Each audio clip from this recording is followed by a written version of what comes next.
Hello. It's time for another Flashpoint Q&A here on the Flashpoint channel. This week, we have a lovely guest. It'll be Kassad, currently coach of Cloud9, formerly coach of Renegades and 100 Thieves. We'll wait for you guys to ask your questions in the Twitch chat, but I figured we'd start with what was the process behind leaving 100 Thieves, and what were you trying to do next with your coaching, and why did that make sense, particularly with Cloud9 moving forward? Oh, hey guys, first, thanks for having me here. Well, the thing with 100 Thieves, I think we were in that lineup together with Renegades for almost, 3 years? 2 years with the latest lineup. It was from October 2018 till, well, now. I mean, March, April, what was it? And towards the end, I mean, we had our ups and downs and everything, and towards the end, I felt like we needed to upgrade things a little bit. Well, not just a little bit. We need to upgrade things.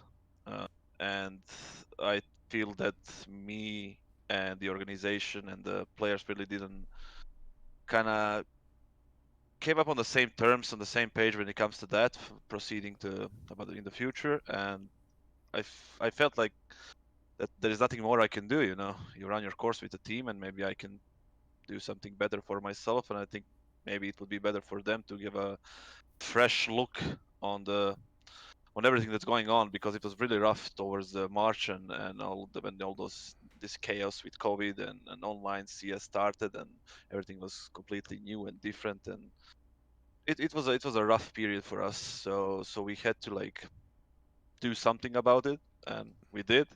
So I came back to Europe. I came back home to Serbia, and the situation with COVID was even worse. I mean, it was in the highest peak of everything that was going on in Serbia. It was crazy restrictions, quarantines, like martial law. It was everything. It was pretty crazy.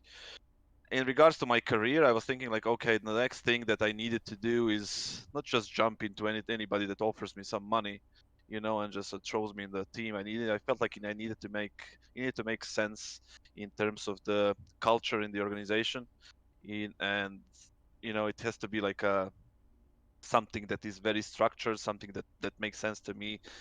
And few teams came up, they did, and none of those had anything I mean, I can be open about this. They had no plan about doing anything. The Sounds like a things that typical esports team. Yeah, and I even said this in some Serbian podcasts, is that they had some wrong people on the wrong spots in the organizations that are supposed to be big ones or decent ones, or somebody that has good backing, financial backing. And they had people that had absolutely no clue what are they doing. And it kind of put me in a really I wasn't feeling really good about CS at that time at all. When those offers came, I was like, yeah, what the hell is this? What am I going to do? You know, I'm not gonna jump into something like this. So I was just sitting and waiting and waiting and waiting. And it was a point where I was almost switched to Valorant as well. It was very Dark close. times. Dark times. I mean, the game itself. I'm not. The game itself is not that bad. It has. We can talk about this, right? It's not. It's not a. Yeah, It's you not can talk a about whatever you want. forbidden topic. The game itself is not that bad. It has a little something in it that will make you want to play it. But for me, I try to try to be in that game, but I didn't feel right. It didn't feel like it was me. I grew up. CS changed my life, and I grew up with it, so I was decided to stick with it. And then at the last moment, at the very very last moment, the C9 job offer came, thanks to Henry, and we started kind of working together, and here we are right now trying to build this thing and If, have a great if team. if people don't know, there's also another detail as to why Kassad didn't get picked up until now, because obviously you had like a solid 3 or 4 months at least where you were just waiting to see if you were getting a team. And it wasn't that you didn't have offers, it's also that, as you're saying, it just didn't make sense where you are in your career. Because I actually have a long form interview with Kassad that'll be coming up in the next few weeks, and one of the things we talk about actually is people don't understand the actual sacrifice he had to give to pursue the career that you've all seen with particularly Renegades or 100 Thieves, not the mouse spots one as much, that was in Europe at least.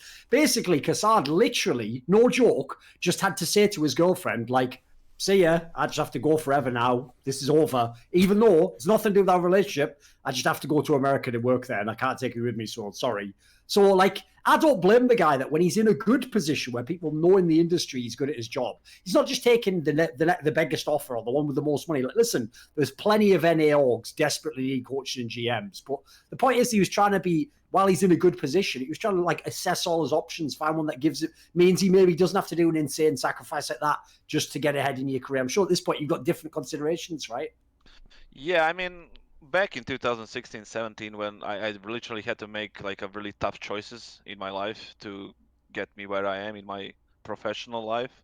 So right now in 2020, after I went through all those things and everything that has happened, I felt like I'm entitled to choose something different and just put myself first and try to like get what's the best for me. I think I deserve that at this point, and so I picked Cloud9, which was the best possible option for me.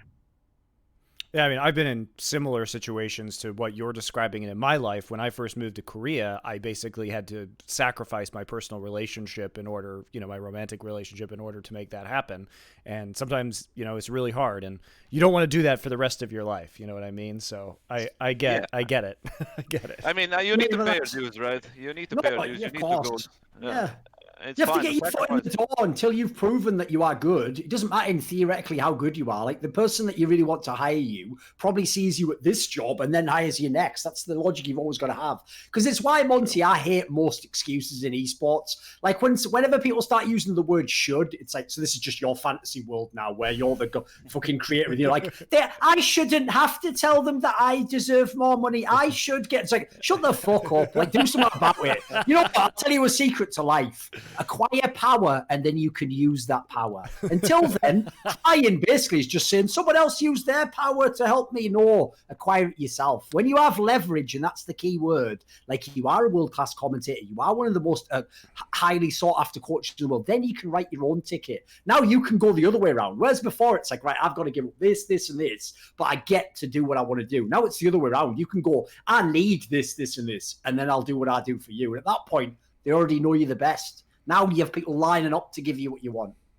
Yeah, I agree completely. You need to like go through these things, in life. You just can't expect anybody to just hand you things at the beginning, Like it was in 2014, I had to travel to India, for a week and to coach an Indian team, that the guys, was like, I was telling you this, Duncan, and I was telling you this, that they just messaged me at like Thursday. And like, are you interested in coaching us? I was like, yeah, sure. Well, maybe I can do this, but we cannot pay you. I was like, yeah, that's fine. Just like, just cover my costs. It's like, yeah, it's like, when do you need me there? And I was like, yeah, Tuesday. I was like, excuse me, what? I was like, yeah, Tuesday, dude. I was like, okay, let me try fix that. And then I went like next week. I was like, 7 days those are the fun adventures that you have in kind of while you're developing your esports career. Oh, yeah. They're character building. Not fun. Not fun when you have to fly to India with like $100 in your pockets. We've all been there. We've all been there. Yeah, I agree. It's so rough, dude. Luckily, things happen, and it's a good life now. Yeah, things have improved. Things have improved in the industry dramatically. Also, Thorin, on your comment, when things should happen, and when I think things should happen, and I go out on a limb for other people, I generally notice that the reciprocity isn't necessarily there down the road. Exist.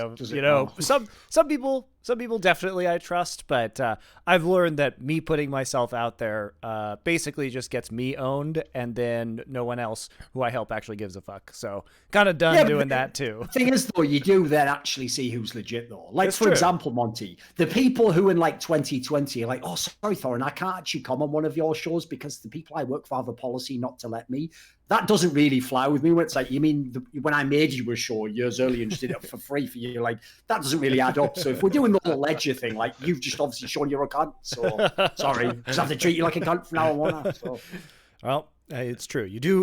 People do show their true colors. So interestingly, blameF from Complexity is in the chat, and he's asking who they should pick up as their fifth now that Obo is gone. Let me flip this on you, blameF. How about you leave Complexity and come to a Flashpoint team. So let me change the question, because we're not going to pick a fifth for you, but we will say which team of our Flashpoint founding teams, of our member teams, would you put blameF on, Thorin? Ooh, let me see. Right, here's the thing. Even though people are going to hate this move because they're going to be like, it's so unfair, whatever. Like, I don't give a fuck about people's feelings. So I'll just be straight up. The obvious team is Mad Lions.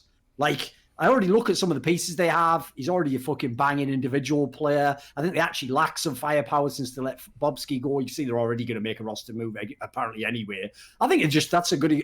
That's one way he could like instantly make that team even better. And that's no hate to Wasillion. He's just not blameF. And there you go. So blameF. Feel free to message us if you'd like to get hooked up with Mad Lions. We'd be happy to intro you into that conversation. There are poaching rules in Counter-Strike, so here we go. There we go. He says he doesn't want to play with those bots. Also, let's be real. If there was players available who can join the national roster, why the fuck would Kassad tell you we'd take him his own team? Exactly. Yeah. I was going to say that. I was like, yeah, what the shit is this? You know what? I think you should hitch your whole career, blameF, to a young man called Smooya from the UK. I've got the inside track on him. Like, listen, don't listen to anything you've heard about him. He's really cool. Just make the whole team around this guy, and then try going to a major. Just do that, maybe. But I was thinking, like you said, like Mad Lions, right? Why not Genji? Genji is the Flashpoint team. They need an IGL, right? No, not bad. They're already a top 10 team. Angle, you know. Yeah, well, only that, but he already speaks English, so maybe he would fit in very well in the Genji team, right? Obviously, he was. I mean, they've got the pieces to be good. The strongest person there. I mean, I actually think that team already makes so sense because it's like. The most important roles IGL in that team. They already had the pieces. The pieces were already great. Like, I think that team's doomed, mate. I don't know who they're possibly going to pick up. There's no one. I don't know. Yeah, there's nobody. blameF, apparently. You can be their savior. Maybe Genji will pay you a lot of money, blameF. Go talk to them. Problem is, he already gets fuck tons in complexity. Like, if anything, he probably couldn't get paid more. He's probably almost on the most money he can. Okay, so let's talk about your roster that you've announced so far, Kassad, which is Alex, mezii, and Woxic. Let's start with Woxic because there actually was a question earlier. I do read all the trash that you guys put in Twitch chat. So one of the questions was, are you concerned about Woxic's alleged attitude? No, not at all. Okay, so why is that? Explain why it's not an issue.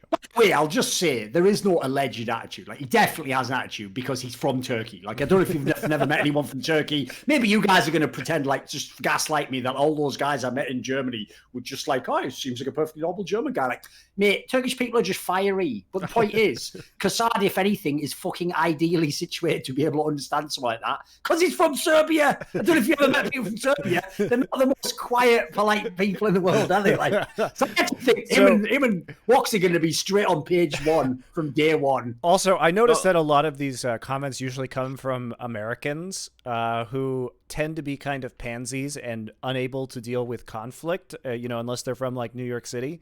So a lot of different people from different cultures don't have issues with these attitudes, especially because, it's kind of par for the course if they're highly competitive that they want to win and can be a little bit mouthy sometimes. And oftentimes that's not a negative. If you channel it properly as a coach, it can be a positive to drive your team to get better. Anyway, Kassad, continue. Yeah, the thing is, like, if he has an attitude, right, like people are saying, which I don't think it's true, because I know Woxic previously from regional kind of competitions that we played against each other, and because he was playing in the Turkish team, and there was a few tournaments back in Bulgaria, for example, that we met, and I know him for a long time. He's one of my favorite oppers, for a very long time, and the fact that he has a fiery personality or attitude, as some people are calling it, it's not an issue for me. I can deal with those things, as a coach, and like Duncan said, it's Serbians are used to those kind of things. We know how to deal with this. We are the similar people when it comes to explosivity or something like that. So anything that he can throw at me, I can deal with it. It's not an issue at all. Yeah, if anything, I would just say that's one of the areas in a lot of those multinational teams that people have just ignored culture completely. To me, that's the biggest problem those teams have. Like, for example, I can't claim I know specifically what Mousebots say was the issue, but like I look at the Mousebots lineup. everyone except him is fucking quiet as anything. Like Carrigan's got the most personality of all of them. Like the rest of them are just a bunch of young guys. It's either Christian, the most chill guy in the history of the universe, or two young guys, Rops and Frozen, who are just quiet. Like, if anything, you need to balance those teams out. Like, I actually thought that team was fairly well balanced out in that sense. Like, Woxic's like the aggressive, super over the top guy. The rest of them, it balances them out to some degree. You need a bit of both, in my opinion. Yeah, you definitely need both. In, let's say, 100 Thieves Renegades, we had a really like a lack of that, you know. You just have too many nice guys, right? Yeah, too many nice, quiet guys that would never say anything, you know, against you, or if something is bothering, they would just, you know, not say anything. I mean, I know all those guys, and it's like, you know, once you took Sponge out of that lineup, you kind of lacked the, I would say, like, active leadership among the core, right? Because the rest of those guys are very mild mannered. Yeah, the most like the loudest person there was Ezer, Aaron. He was the IGL, and he's like, you know, he's not very loud. He's still pretty chill as well. He's pretty chill, but he's super chill, you know. He can just hang out with him forever. The guy's like, you know, just sitting around, just chilling. But when it comes to the game, he knows that he needs to be the one that like fires up people a little bit, and he did it, and he has it in him, you know. So it wasn't like super quiet in the team, but it could be louder a little bit, you know.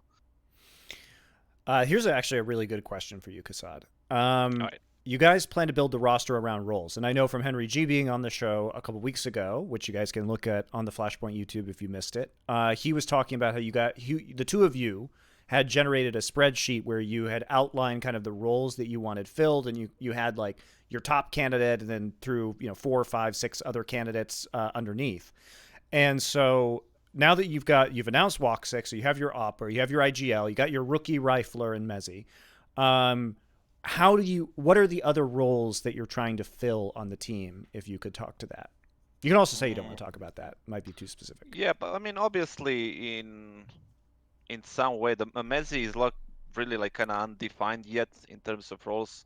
We need to see like what's his like best qualities are right now in terms of like fitting him into the system. Obviously, if you look at it like this, we would need a closer, you know, like a true closer to the round. If that's the way I want to structure the game with Alex, is like that role based. We need somebody who will be set up for the rounds we'll be set up for, so you can close them 1-on-1, 2v2, whatever the situation is. Yeah, you know, somebody would say lurker, somebody would say the clutcher, but you know, I prefer the term closer, and I would like to like kind of integrate it into the CS right now. I like that because that lurk sounds like so bad to me. Yeah. Sure. But anyway, we not sure who's that guy going to be yet. Obviously, there are some top tier players that can fit those roles. Robs, JKS, you know, something like that.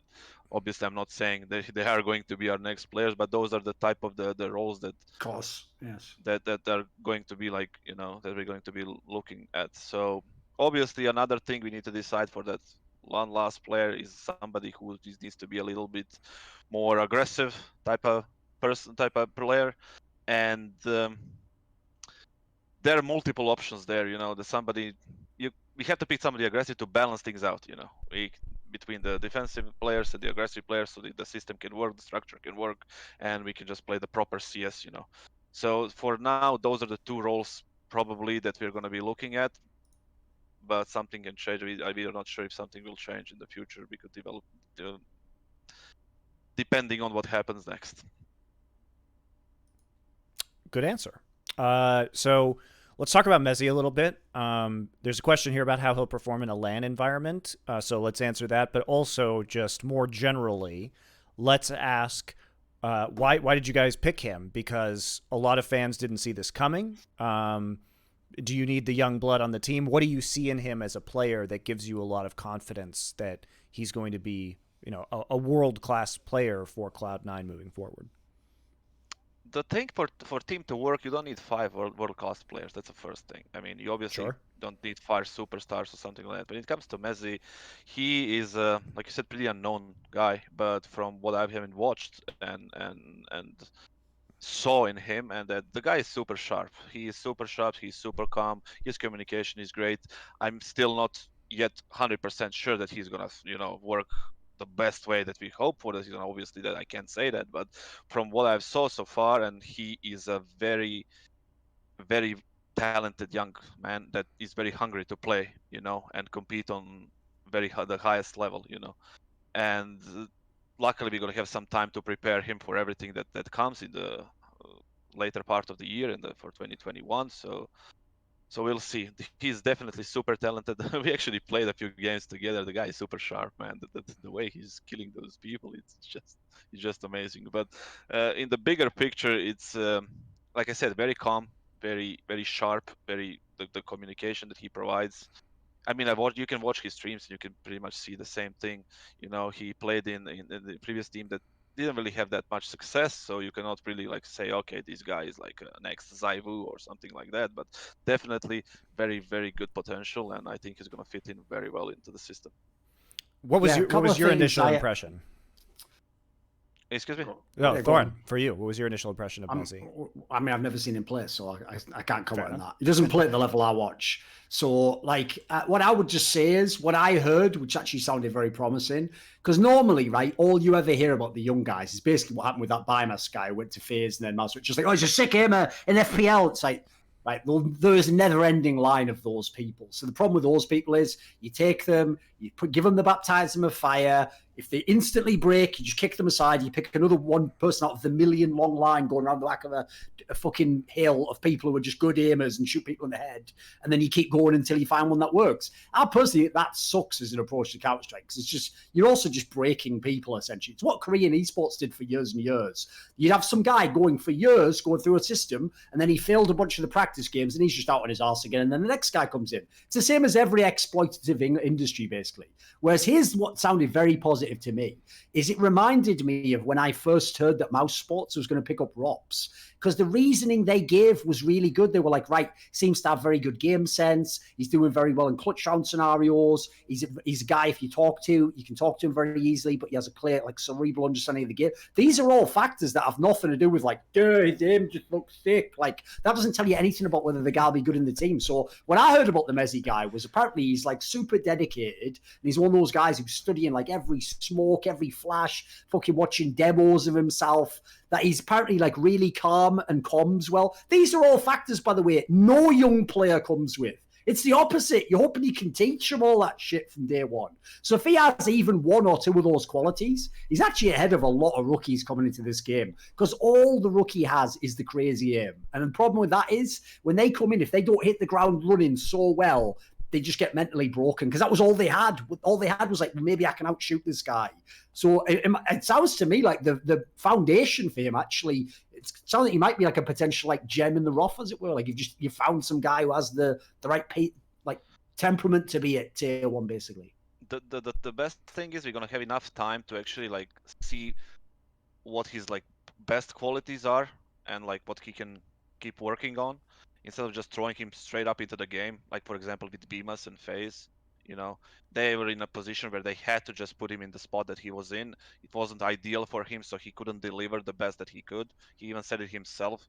It's nobody's fault, the tournament was going on. FaZe was in a situation where they needed a player, and they just got him, just put him in the position there that he played. But the difference between that and, for example, this is the fact that we have enough time to put him in the right spot and to fit him, like I said, into the system, into the structure that he's going to understand, the way we want to play CS, the way we want to develop rounds, the way we want to communicate, which is one of the most important things, and he's very good at that from what I've seen so far. So the best thing, like I said, it's something that we can work with. There is enough time to fit him in the best spot, and then it's on him, I guess. Are you doing any kind of tryouts with players with the current No. 3? Nope, you're just going straight, just making the offers straight up. No tryouts. There's not really any way to do it, unfortunately, if you don't have the full team. Like, like you can't really do it with 3 people and other standings. It just wouldn't be that. I don't think it'd be that beneficial in CS, unfortunately. No, definitely. I agree there. We are not doing any tryouts right now. We are trying to figure out who is the best player for our team that's gonna fit in. Obviously, we are not looking always for superstars, for great like the super developed players, or like somebody super expensive. We're just not gonna throw money at teams and just hoping it's gonna work out. We're just actively every day talking about who is gonna be the best, who is gonna be available, and trying to like mix those two things and create something that we wanna create. and What build. I would say is that's clever about what they've done in Cloud9 so far is as Kassad was kind of characterizing at the end there, all the players aren't in the same situation. They're not all 5 totally proven players, because guess what? That would cost like $7 million. They're not 5 players that are complete gambles and might fail completely like Cloud9's last lineup. They're not 5 players that are all bums now, and you hope that it's like what's good is they're all a mixture of each. So they've got like a proven player who bizarrely was just benched because he benched himself, Alex, but you have to pay top dollar because he had a big buyout. Okay, we can do one of those, but we can't do 5. Then you got a player who's a nobody, who you're taking a mad gamble on. You saw by the size of the contract Henry gave, it's way smaller than anyone else's, but for where he was before, it's a massive step up, so that makes perfect sense for both parties. If he works out, great. We get a really good player, but at a cheaper price than normal. If it doesn't work out, we didn't spend all the money in the world. We're potentially going to have a 6th player. Walk 6, the example of the player where you're trying to buy low. Like, this is a stock that one day could be super high again, so I'm going to buy it while it's super low now. Everyone else says it's not good. I'm out on them. And then I won't tell you who the other people are, but they're all similar examples. Like, maybe this guy was a player who did great things before in the past. Maybe this guy's a guy who's the obvious next. Like, what I've liked is they've sort of hedged their bets by like basically putting like the risk in all different places where it's like proportional to how good the player is. It's not like I say, they're not just gambling on a load of bombs. They're not taking surefire hits either. Like, obviously Kassad here to do something as well. He's not just here to tell the best players to just play the game. He's going to work with them. So I actually like the approach. It's like there's clearly a methodology to it. Yeah, I think it's very healthy. It's a healthy plan that we're trying to like execute right now, and it has a great potential. It's just on us to like pick the right combination of players and start working and see to it till the end, you know. I also think that probably unlike previous teams you were on, from what you were alluding to earlier, that part of the attraction of Cloud9 is that you have roster control. So if this isn't working out, you can make changes as necessary, right? Yeah, I agree there. I mean, even in 2018, when I took a break, well, not really a break, when I left Renegades in 2018 in May or something, it was a similar situation like in 2020. I wanted to do something different. The team wasn't really going well, and we kind of, I left pretty much. And back in 2018 again in October, when I got a call back from Renegades, I was just given, the lineup.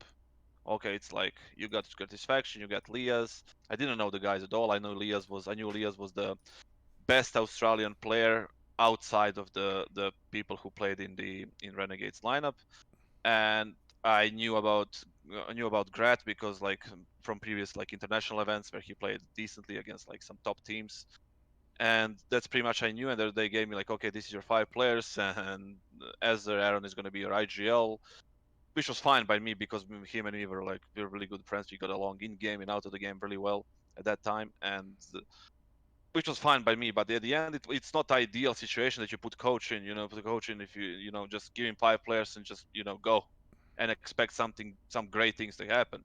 Because most of the times they won't happen. Because most of the times you won't have the right combination of players in the right roles. In our team back then, we had like 3 people that were playing outside of their roles. You had Lias, who was not playing that support role, kind of an anchor kind of thing, with the bitch spots. That's not his usual position. You had Ezra, who was never an IGL, who was like uh, he had like a leadership characteristics in a way.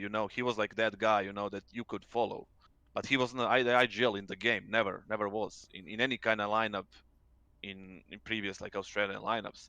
And then I had Jacob, who was never an entry, who was put in position where he needs to go in first, every single time, because that was the way it was the game and our game was structured. That he was always first, always first, always first. That's something he never did. So we had like 3 out of 5 people that were out of the comfort zone completely. And then we had an Oper, and then we had Justin, who was in his natural spot. So try to imagine trying to build something around that. And it took time. We had, like I said, ups and downs. We had struggles, people being like really mm, down, you know low confidence, but we managed to pull through. But like I said, it wasn't really the ideal spot. But back to your well statement, I guess, is right now we have the ability, Henry and me and the Cloud9 gave us the opportunity to just kind of have the control of what's going on and try to like get the right. They believe that we can do the right thing and build the right team with right roles and right people and right players to just play the right CS, I guess, you know. Sounds great. Sounds like that's the opportunity you needed in order to not go to Valorant. Glad we didn't lose you. Oh yeah, thank you. Glad I didn't leave. So there have been a lot of questions about your guys' take on the possibility of NiKo going to G2. What was your reaction to this rumor that's been flying around recently? Well, you know, FaZe itself is in a rough spot right now. If NiKo goes to G2, if he decides to leave the team, it wouldn't be the most, you know, unsurprising. It's not surprising thing that will happen. You know, I don't know exactly what's going on. I know the rumor could be true, but I don't know if it's like, you know, he's actually going to go or not. The whole team is that whole team is in a weird state for a long time, you know, and they had some opportunities to bring some players that could really fix their problems, you know. I can tell you with 100% like, you know, certainty that NiKo being the IGL was not a problem at all. NiKo is a great as an IGL. I had him in Mouse Sports in 2016, and he was great then. He's great now. I think what they did is missed a couple of opportunities on some people that they could have picked up that could make the team probably the best. And but it happens, you know. It's not a big deal. But if like I said, if he ends up going somewhere, maybe C9, you know, um, it wouldn't be the most surprising thing that can happen, you know. Makes sense. What's your take on it, Thorin?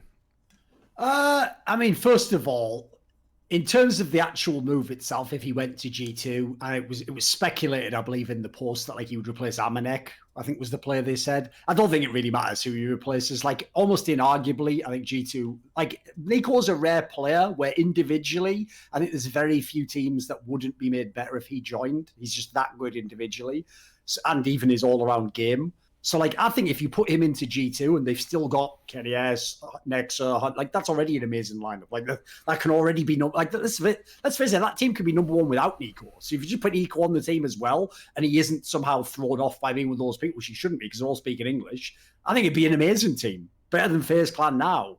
The problem I have is, kind of as he alluded to there, if NiKo leaves FaZe, they may as well just shut the whole project down for CSGO. Like that is your main player. The rest of the players are just in relation to NiKo. Like aside from Rain, who the fuck would they even have left at that point in time? Like Cold Zero on a weird international team that no one wants to play on, including maybe Cold Zero. And then fucking Brokey's just like, I only just got here. Like what the fuck's going on here? Like he hasn't even had a chance to make it on another team. And then Kirby is just like this point in time, Kirby. Like I don't know. Like you know when you signed that you know when that guy, I know you thought it was Nicola Nihon, but actually Nicola Nihon was in another room, and this was a different guy with horns and a fucking trident, and you were signing what you thought was an Astralis contract. That was your soul, motherfucker. When you got the MVP at that major, that's what happened to you all these years later. This was karma. Like you have to pay now. You're already in hell. You don't go to hell after you die. You've been in North for 2 or 3 years. You had to watch Astralis win everything. Now you join FaZe Clan right when NiKo's about to bail. Like, listen, mate, you tell me where you're going to the club tonight. I'll make sure that's where I'm not fucking ended up. That's where all the ugly bitches are. I'm going to the fucking opposite side of town to you, Kirby. Just let me know what you're doing, man, dude. I need a horoscope just from your diary. What you up to? Where can I get away from? Yeah, seems like he's been really rough. Brutal, isn't it? I know. Give me a break. Okay. Well, with that said, let's move on.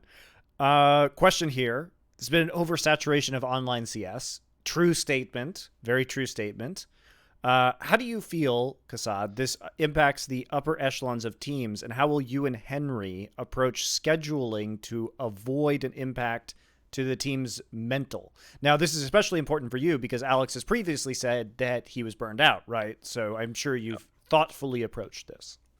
Yeah, definitely. It's really like crazy. The scheduling in CS right now, it's actually bullshit. It's even worse than pre-COVID, right? It's like games on top of games on top of games, tournaments. So just people are with the ridiculous formats. Oh, also, let me just mention this. remember, we haven't run Flashpoint since March. So this is entirely without us even running an event. So we're talking about really it's just ESL. It's just ESL doing this, right? Yeah, I mean, there is, I guess, when you say it like that, there is also, I've never seen, like, was it any Starlight events? There wasn't, right?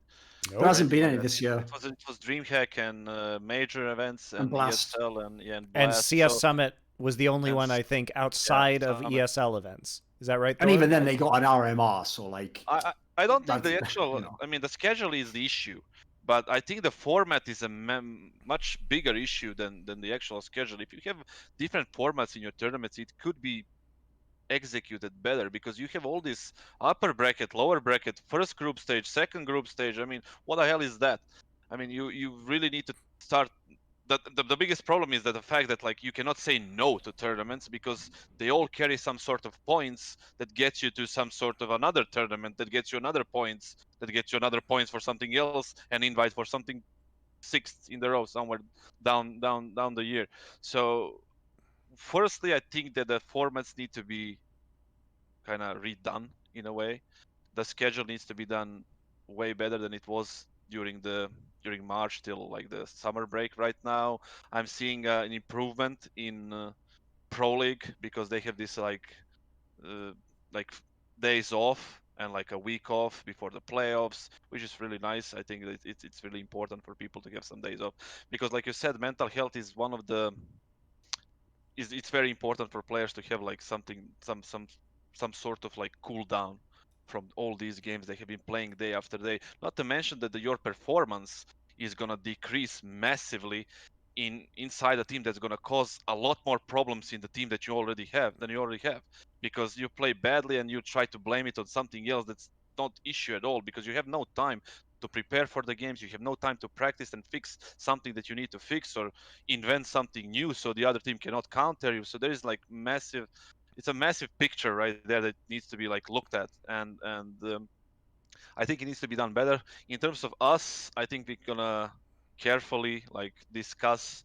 I don't have the schedule for 2021 or what's gonna happen, like because we don't know, right, with this COVID situation and what's gonna happen with LAN events. But we're definitely gonna carefully pick what we're going to play and how we're going to execute that 2021 in terms of like events that we're going to play. And like you said, it's actually ridiculous because the Flashpoint was not even in the. You had just one season in March and that was it. Yeah, and I think the way I look at it from an operations perspective is that I like events like EPL or Flashpoint on the calendar because I think that when you have the players in one place for longer, it means that you're not consumed with travel days and jet lag and all of this other stuff, that you can get comfortable in an environment, you can get into a routine, you'll have more days off, right, within that structure. Hopefully the matches are a little bit more spread out during the kind of like multi-week events so that you have real time to prep and fix the mistakes like you're saying. And I think that these should be, in my opinion, obviously totally biased, working for Flashpoint, kind of the bedrock of the scene, where then you have like the big events like the ESL One Colognes and everything like that to kind of get hyped for a few of those big tournaments and the majors every year. But trying to calm down the circuit a little bit, or at least keep teams in one location for a longer period of time, right? I think that would probably be helpful. The thing is, like, it was so bad at the beginning of the year with the COVID and everything. You try to like imagine, like, the schedule was actually ridiculous. Try to imagine like living and playing from, let's say, Serbia, right? NiKo was there, Cold was there. Like, they had a game right during the day, and after 5 p.m. you couldn't go out at all outside. You could just stay at home from 5 till 5 a.m.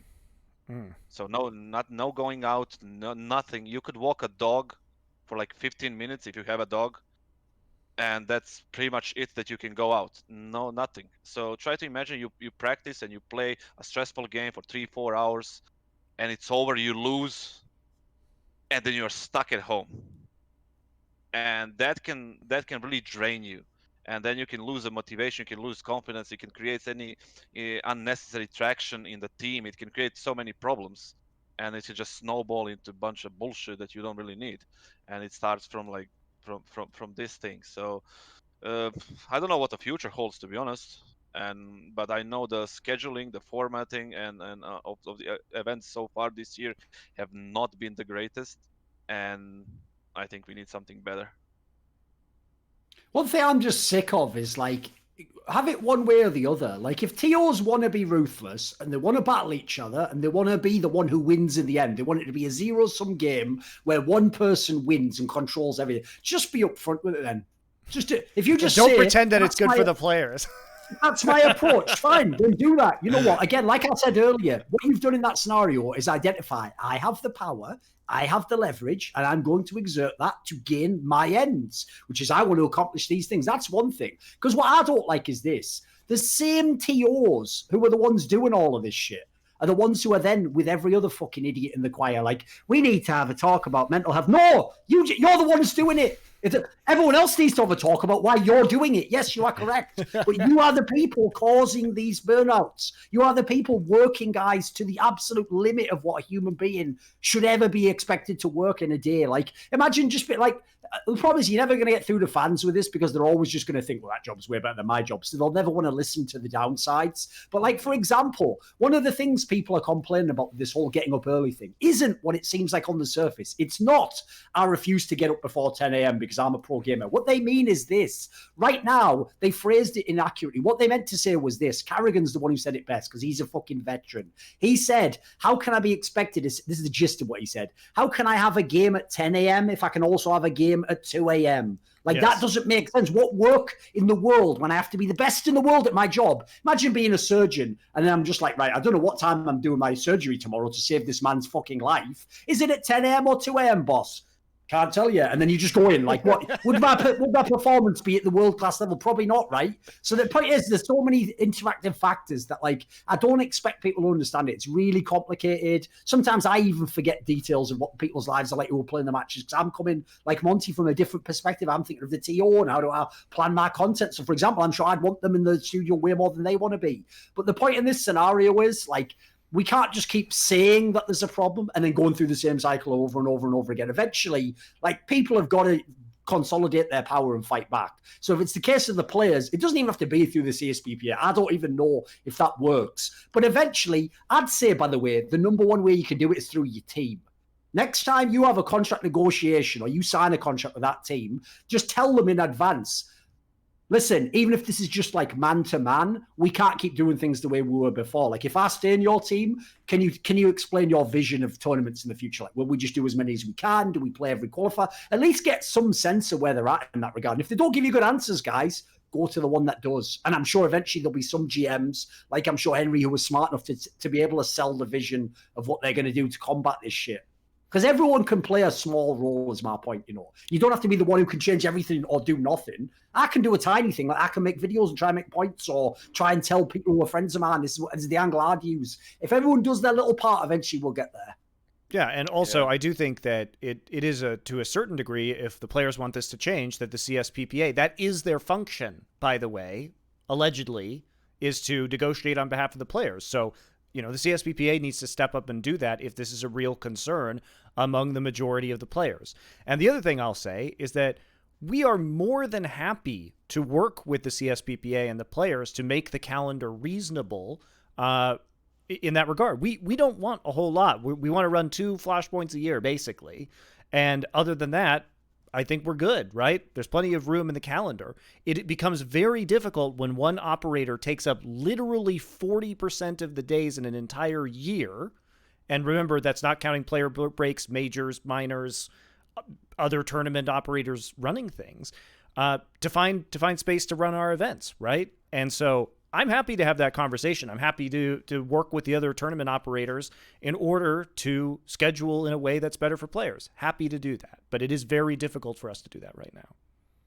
I think that teams need to like start declining tournaments, you know.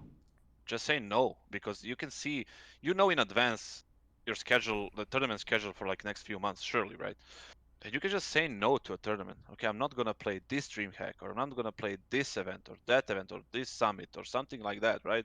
I'm just not gonna play it. But there is a thing that everybody's chasing some ranking points, Everybody is chasing some other points that's going to get them to another tournament because you need or to play revenue this. sharing in the case of Yeah, the ESL events, sure. yeah. Or Yeah, there's mandatory like participation from our partner teams. exactly. Like, I'm not saying like we don't have it too, right? Our partner teams have to participate in you must participate in Flashpoint because like that's just how it is. I mean, but there are also other tournaments that you can just say no to, and just free up some time for yourself. You know, like I said, it's draining people. It's just draining them, and it's creating unnecessary problems inside the teams. That's destroying teams. Players are fighting against them. I can tell you this: in the summer of 2019, where we had the visa issues for Faction, and we had the mistake that we made, that we accepted all these tournaments to play in a row. By the end of the last tournament, we were gonna kill each other, you know, because everybody was getting on each other's nerves, you know, about every little thing, every little small thing that annoys you about somebody becomes 10 times bigger just because you spend so much time together. You play games every day, and then you have to prepare for another games. And It's you're so traveling exhausting, and you together, and you're that's yeah. yeah. That's a whole other world. That's a whole other problem because we were traveling, living together, and you know all these things add up. And like I said, the smallest thing, somebody doing something, chewing loudly, or something, gets 10 times bigger than it actually is. Somebody doing something in game, flashing you, for example, accidentally, team flashing you, instead of being like, oh my god, I fucked up, sorry, no worries, brother, and that's it, becomes what the fuck did you do? And then there is like a sighing or some sort of issue that creates another issue on top of that issue, and that's a whole other mountain of problems. And it all comes from the little source, which is like being over exhausted and like drained from all this that's happening. Okay, let's move on to some other questions. Let's see here. Since you're from the Serbian scene, Kassad, do you have any insight as to what you think went wrong with FaZe and why NiKo was never able to construct a kind of championship level team? Well, like I said, they had issues with like composition of their players from what I could see. You know, they had different like wrong players at the wrong spots. They made some wrong choices in the when they were bringing players. So I think that was just the main issue there. You know, and I don't know how was the communication between players and the organization, how the buyouts worked, how the all that processes inside that we cannot see. I don't know anything about it, but from what I could see and from what I could talk to NiKo and like I see people are like giving like trash talking NiKo a lot for IGL, and you don't people don't even know how much he actually works hard when it comes to like his own performance and being the IGL on top of it. You know, I'm living with him in the same building, so we spend time all like every day together, you know, and talking about all of these things. Like I said, from my perspective, from the outside perspective, I think that they made some wrong choices in terms of bringing some wrong players at the wrong times and just not bringing the right players when they had the chance. And I don't know who is like was responsible for that. Was it the org? Was it the players themselves? I think it was the main issue they had. I know you have opinions on this, Thorin. I mean, the problem with that is like I can't counter anything Kassad says. Like, I don't claim to know NiKo or know what his mind's like or what he's like for the game and stuff. I will say from the conversations I've had, he seems to understand the game. Like one thing I think's mad overrated is the idea that beyond the really, really great IGLs, spoiler, all IGLs need the right pieces for them as an in-game leader. It's why everyone thinks I overrate MSL. I don't. I'm painfully aware of MSL's flaws. But I know if you give him certain types of pieces, he's going to be way better than some of the people you all idolize, like Fallen. Like I've seen Fallen have piece after piece after piece, talented players who were doing great outside his teams. Then they come into his team the last few years and they become worse and the team never goes anywhere. So it's like in that scenario, yeah, Fallen when he had the best pieces might have been the best IGL in the world. MSL, with most pieces, has been pretty good. And then if you give him the absolute best, he's pretty good as well. I don't know if his top level games is good. It's a different type of level that they're competing at. So what I would say is this. I personally don't think in FaZe, this is the mistake I think they made, was the people they recruited, they were all terrible recruitments. Like, who the fuck, like Adren and NiKo, etc., were never going to like turn shit around in FaZe. Like, that was years gone. Even that story where they were considering Pronax at one point in time, like 2 years after he was even a relevant player. Like, guys, this is just like whatever the vision is for bringing the players in is wrong here. Like, maybe bringing in young players was the right move, but they did it at the very end and in a way where it was sort of like sink or swim. If you were going to bring them in, it's more like you got to bring them in at the beginning of the circuit when they get a bunch of events to practice, they get a bunch of time to test stuff out. It's not the end of the world if they fail the first couple of events. So to me, I think NiKo could have been a good IGL in the same way as the best example would be what happened with Shocks. Because everyone forgets, right? In 2016, when Shocks had to be the IGL, he was doing a fucking amazing job. He was banging as a player. And then as an IGL, his team was winning tournaments, dude. They were like beating the Brazilians. They were having all these top placings. Like, that was a team that worked for him because it's like the young, there was only like one rookie anyway. And he was just the guy who just said, put me in any spot. And then everyone else was a veteran who just said, right, use me the right way and it'll work. So I think the flaw they did with the NiKo approach in FaZe was, first of all, they didn't plan for him to be the IGL the whole time. So it looks really bad now that you look back and you're like, wait, so you were IGL for most of those 2 years. It's like he was never supposed to be. That's why they brought in Adren and they brought in NiKo and they kept hoping these would all work. So in my opinion, if you'd have known it was going to be 2 years, you would recruit players around him very differently to help him IGL. Whereas they did the worst of both, which is they kept him for way longer than they should have and recruited like stopgap players that were only going to work for a few months at a time. Like, in my opinion, they should have just, once the new Carrigan was gone, they should have said, right, NiKo, are you going to be the IGL or not? If the answer is no, well, then this is a waste of time to do for 2 years. Now we have to get an MSL or something like that. Listen, they're not going to be the best because they're not going to join us right now if they're the best. They're going to be in another team like Glave's not available. So we're either going to have to gamble on someone and just make them the IGL, or you're the IGL and let's recruit around you. Let's pick the player you need to do an entry role here. Let's pick a player that you want to be your AWP and like Guardian's gone. In my opinion, they did none of those. So it was the worst approach they could have taken. Because that's the problem with FaZe, is you just look at some of the good players they've had, and you look at how many years, it's like, man, the amount of trophies is actually embarrassing. Like, where are they all? Like there's other teams that were way worse that got trophies in that amount of time, you know. Do you have any thoughts on this, Kassad? You must have some comeback on this. The thing is, like, I would like to understand, like, what was the connection between the team and the organization when it came to bringing in players, buying people out, and the whole process of that. You know, that was I think that's the most important thing to understand before we, like, let's say, conclude this whole story. You know, but I agree. Bringing in NiKo and Adrian and like a couple other guys, I think it was a wrong approach.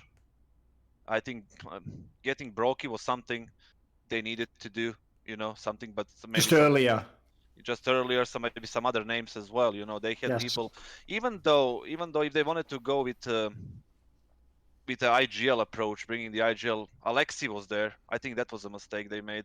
I think he was free and available. He was ready to go. I think he was the opportunity. Poison, the Opper, you know, something like that. Even config for some super entry role to go together with Rain, something like take a risk on somebody, you know. But especially somebody like, but not really a risk when you look at Alexi, he was the guy who was from what we know, right, the IGL in Nance when they had the most successful results. I think they had an opportunity to get him. Why didn't they? I don't know. Was it the team fault, the organization fault? Was it the price too high? What was happening back then? We don't know. But the thing is, like you said, I think and I agree completely, they should made some different choices in bringing some players, definitely. All right, well, moving away from FaZe, for you, Kassad, question from somebody who was listening to one of your podcasts in Serbian. By the way, one last detail I'll say, because I've actually never heard anyone make this point, but it is actually a very good devil's advocate point you should always make about FaZe Clan. If you are FaZe Clan, there are no discounts for you anywhere in the world of esports. It's like the stories you hear about why Hollywood movies cost so much money to make. It's not because things cost that much. It's because when someone hears, oh, wait, you want to rent my shop to do a scene in a Hollywood movie, right, it's 10 times more than it normally is. That's what it's like if you're FaZe Clan. If you're FaZe Clan, the buyout is the maximum possible possible. The salary the guy's asking for is the maximum. Like, no one's going there cheap. So I will say that as well. Like, if you are the GM of FaZe, you also have the hardest job in the world. On the one hand, you have loads of money, but you are going to get fucking gouged for all of it. Because everyone thinks if they sell to FaZe, I'm making all the money now, and I'm going to be rich off this guy. So no one's giving you any deals, believe me. So question about the Serbian podcast. When you left 100 Thieves, that your next team will not be from NA, and that it needs to be established that you don't want to build a team from scratch, and it needs to be a contender team. So obviously this is pretty different. If you said that, I obviously don't speak Serbian. So what was the kind of change in rationale? Well, the thing is, this team is going to be a championship contender team. So that's one of the things. Perfect. And this team is not a project at all. This is going to be a great team. And it's what I meant is, like, I don't want to go for a young project talented team, for example. You don't want to Renegades it up again. I don't want to Renegades because, like, for example, the current roster, the current roster of C9 is something that I'm not interested in. That is what I meant. The previous one, he means. Yeah, I mean the one that is like right now, the North American ones. Yes, there we go. And, that is something that I wasn't interested in taking on, because I already did that in 2017, and it was not my intention to do it again. Right now, taking on this team did because this whole, like, plan that me and Henry have and about building this team, this is going to be a championship team. That is something that I wanted. Doesn't matter if it's from scratch or from, like, established, like, team already. This is going to be that type of team, and this is why I accepted the offer, and it's backed by one of the most respected organizations, esports organizations in the planet, right? So it made sense to me, and that's why. And they gave you a nice paycheck, I'm sure.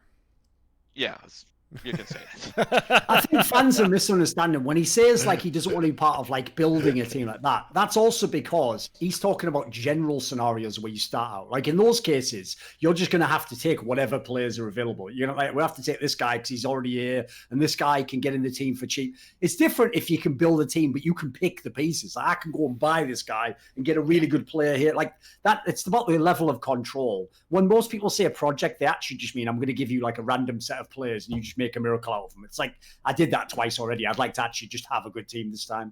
Yep. Exactly. I don't blame him, to be fair. Yeah, totally reasonable considering his previous accomplishments. Content question for us. If Flashpoint 2 gets the go-ahead with the bubble, which we're working on right now, can we expect similar levels of content / production? No, way better, more. Way better. Because here's the thing. Well, compared to the first week of Flashpoint, which is the question. Obviously, we couldn't do that past the first week because of the pandemic. But remember that we were still, how can I put this? There was a lot of work that went into Flashpoint 1 that had nothing to do with the tournament. So, for example, the branding, our logos, the kind of feel of the broadcast, all of this stuff we were doing before Flashpoint 1 started, which we had a lot of content ideas, sure, but basically now all of that is done, right? We don't have to focus on our basic broadcast graphics. We don't have to focus on developing the name and the logo and all the stuff that takes a ton of time and energy, right? And so now that we have all of that stuff and we have the basic framework of the show, we have a lot more time to flesh it out with cool content. We have a lot more time in advance. Obviously, you know, we were not planning on doing this in November, first off, so the planning's been underway for a significant period of time already. We are currently have a lot of content that we'll be working on before we start. We should also have some time within the bubble, like a pretty significant amount of time to make content with the teams while we're there on site. And plus, having all the players in one environment makes it a lot easier for us to make content in general. So hopefully everything will go smoothly with the bubble plan, and once everybody's inside, we'll be able to make content. We are currently working on things like a bunch of features, bunch of ideas Thorin had. If you want to talk about any of those or some cool ideas that you want to leak. We'll just do them. We'll just do them and get them out there.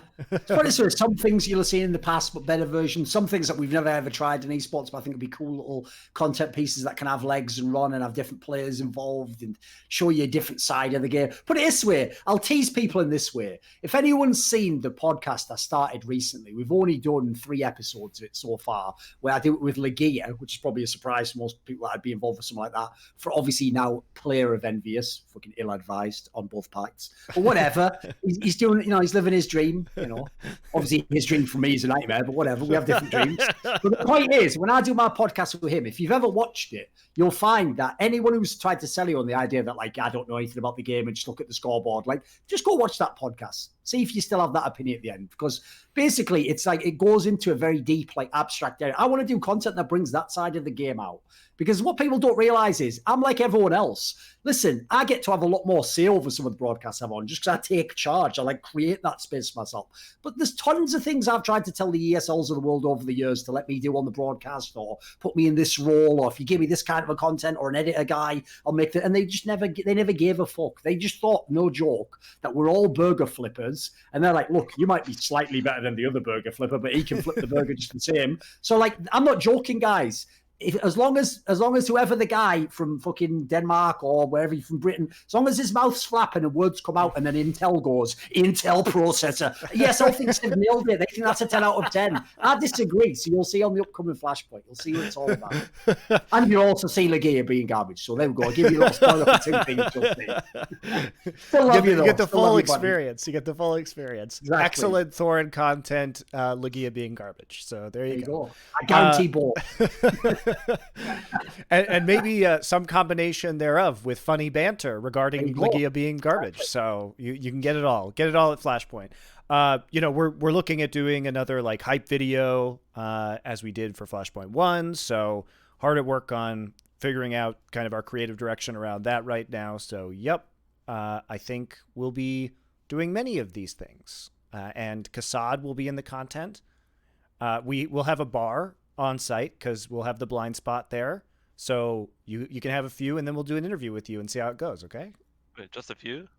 Then we'll find out what was really going on with those bloody Australians. What the fuck were they up to? And plus, what about that I'm a pet guy? He talks a lot of shit, doesn't he? So anyway, we'll wait until then. That's when, once we get to the third rec here or whatever the fuck that shit is. What is that shit called, by the way? That name of that like insane Serbian drink?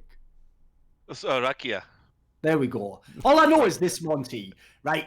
Because years and years ago in another one of the pointless beefs that I'm in esports, I had to like basically put my own fucking job with E-League on the line to get Yanko hired by E-League because they were that stupid, right? Because they're Americans, like, until you just point out like, well, I'll quit myself, they wouldn't listen and thought I was just trying to like big up my mate or whatever. So because like I basically went out my way to like get Yanko in. To be nice, he brought along like a bottle of this like that alcohol he's talking about that his like granddad had made, like like moonshine style, and he gave me it. And all I'll tell you is this: like it was, even though it was nice, it was so strong, it was unbelievable. Like it was actually like just drinking like paint thinner or something. Like I thought I was gonna die when I was drinking it, sadly, because I was trying to drink it all before I went home. It was in like Vegas or something. I'm not taking a fucking bottle of the plane, but like it was killing my insides. It's so crazy. It's so strong, man. We got a few of those, and then like I was trying to do that thing where you put in like the cork in it, and it was just like this is like 90% cork at this point in time. It's just so bad. Like, it's too strong, mate. It's too strong. Bring some to Flashpoint too. I need to try this as an alcohol aficionado. I definitely want to give it. It was legit for sure. If you want to do that, then I can get some. Yeah, I do. Okay. I'll try anything, man. Yeah, as an aside, we'll have some drinks of that. Then we'll talk about I'm a Pet. By the way, congratulations, because I know it sounded like you were close to going to Valorant after being on 100 Thieves, but 100 Thieves has already apparently driven I'm a Pet to potentially going to Valorant. So whatever is going on in that team seems to convince people to leave Counter-Strike. That's all I'm gonna say. No, I mean the 100 Thieves org. It's really an amazing organization. I can tell you that they are what they are doing is pretty amazing. Once we get there, I saw there that the structure they have there and the people they hired are all from like on elite level of people on their positions, in every kind of part of the organization. And the time that I had there was pretty damn good, and I felt like, I felt bad for leaving kind of that type of organization because they're really good. That the problem was inside us, you know, in the team. And the only thing that I kind of didn't like at the end because they didn't listen to me. I felt like they didn't really listen to what I was trying to say. Maybe I didn't say it right. Maybe they didn't want to listen, or maybe they had their own plans. But was it? It didn't came out the way I wanted to come out, you know. And it it's kind of sad because you had a team for 2 years and we were like being like together. We were like getting better and better and better and better. And to end it like that, it was really like it was sad for me, you know, kind of in a way. But I felt it had to be done. They knew it had to be done.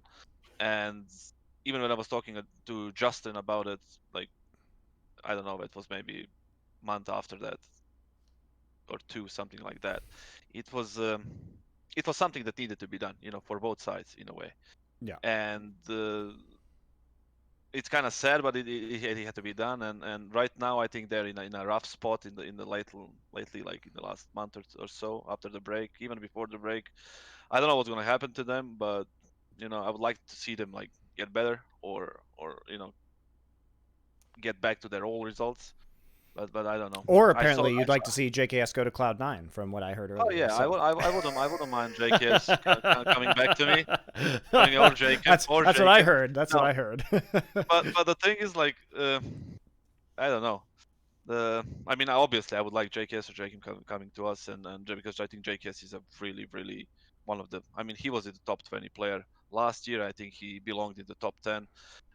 Sadly, we didn't have too many great results. We didn't have titles. If we had some titles and we won some tournaments, I think he would be rated much higher than was he, 14th or something like that. I think he's just an amazing as a player. And if he ever changes a team, or he ends up in a team that's not 100 Thieves or not an Australian team, I think that team is going to get a massive upgrade whoever they replace, you know, for him.